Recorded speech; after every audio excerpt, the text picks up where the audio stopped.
Ingat, Islam itu adalah pilihan.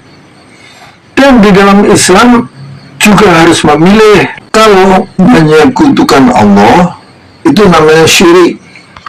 Sekarang kalau menyekutukan Rasulullah SAW itu namanya apa?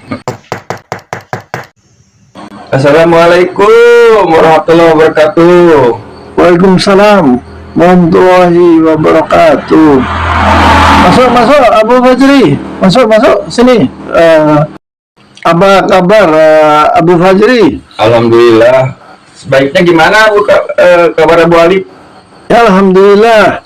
Wah iya, ini sejak kemarin hujan, alhamdulillah.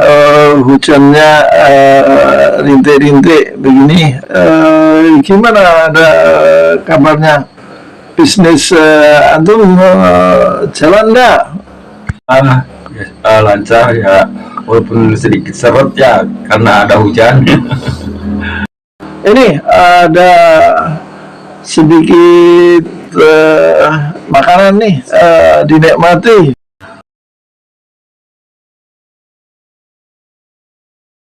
Waduh, kacang segini banyak, yang enak dimakan hanya satu. Iya, ya kemarin saya beli di malam hari dan di tepi jalan. Tapi ada baiknya juga, ada hikmahnya, Walid. Saya jadi teringat sebuah hadis yang disabdakan oleh Rasulullah SAW dari Abu Hurairah radhiyallahu anhu. An Abi Hurairah radhiyallahu anhu qala Rasulullah sallallahu alaihi wasallam iftarqatil yahudu ala 71 firqah wa iftarqatil nasara ala 72 firqah wa sataftariqu ummati ala 73 firqah kulluha finnar illa wahid. Qalu man hiya ya Rasulullah? Qala ma ana alaihi wa ashabi. Yang artinya kaum Yahudi terpecah menjadi 71 golongan. Kaum Nasrani terpecah menjadi 72 golongan. Dan umatku akan terpecah menjadi 73 golongan. Semuanya masuk neraka kecuali satu. Siapakah mereka atau golongan yang selamat itu, wahai Rasulullah? Beliau menjawab, mereka adalah yang aku dan sahabatku di atasnya.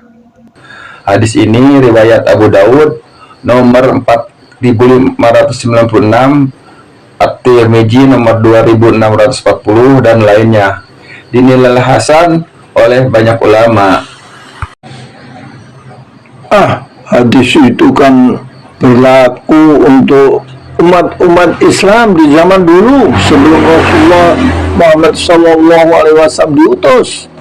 Mulai dari Nabi Adam, Nabi Nuh, Nabi Ibrahim, Nabi Musa, Nabi Isa. Dan memang umat mereka itu selalu berpecah belah. Oh bukan Abu, Rasulullah SAW itu berkata umatku. Jadi ya umat Islam, pengikut Rasulullah SAW yang sekarang ini, yang berpecah belah menjadi 73 golongan. Dan memang begitu yang terlihat. Banyak golongan di zaman ini. Dan setiap golongan mengaku benar, ahli sunnah. Dan setiap golongan pun punya ulamanya, kiainya, ustadznya, dan pengikutnya. Oh iya ya.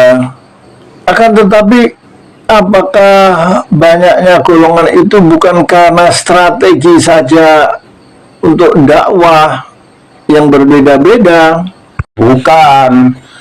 Kalau itu karena strategi dakwah, tentunya mereka akan mengamalkan sunnah-sunnah Rasulullah SAW yang sama. Akan tetapi pada kenyataannya ada yang mengamalkan sunnah-sunnah secara total dan ada yang meremehkan sunnah-sunnah Nabi. Bahkan ada yang menghina sunnah Nabi SAW dan mengatakan ada yang celana jingkrang, jenggot yang seperti kambing, dan yang mengatakan itu adalah orang Muslim sendiri. Dan bahkan banyak perbedaan dalam urusan akhlak, syariat, dan akidah. Ada yang mengamalkan bid'ah-bid'ah, padahal semua bid'ah itu sesat, kata Rasulullah SAW. Ada yang senang ziarah kubur, bicara dengan ahli kubur, tahlilan, sholawatan, maulidan, sholawat yang dibuat-buat, kholawat, perjinahan, joget-joget, nyanyi-nyanyi, minta ke ahli kubur, ngalap berkah, nadran. Ada yang mengatakan Tuhan itu di mana-mana, tapi ada kelompok yang menentangnya juga. Itu semua, dan mereka membiarkannya. Padahal Rasulullah SAW bersabda, semua amalan baru dalam urusan agama adalah bid'ah, dan semua bid'ah itu sesat, dan semua yang sesat masuk neraka. Ya, kemungkinan bid'ah itu terjadi di zaman dulu, digunakan karena dalam keadaan darurat sebagai sarana dakwah. Pada saat itu mungkin umat Islam masih sedikit dan lemah, lingkungannya kafir.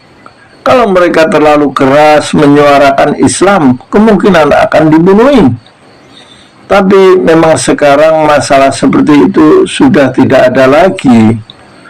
Masalah umat Islam saat ini adalah dalam urusan pendidikan dan media massa yang digunakan oleh orang-orang kafir untuk menyesatkan, mencuci otak, dan menindas umat Islam. Masalah pendidikan dan media massa, wah, itu harus dijelaskan suatu hari nanti loh. Ya baik, insya Allah.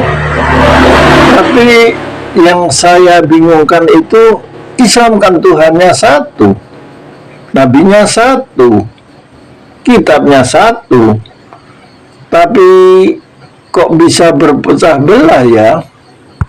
Ya benar, Allah Ta'ala telah mentakdirkan umat Islam yang demikian.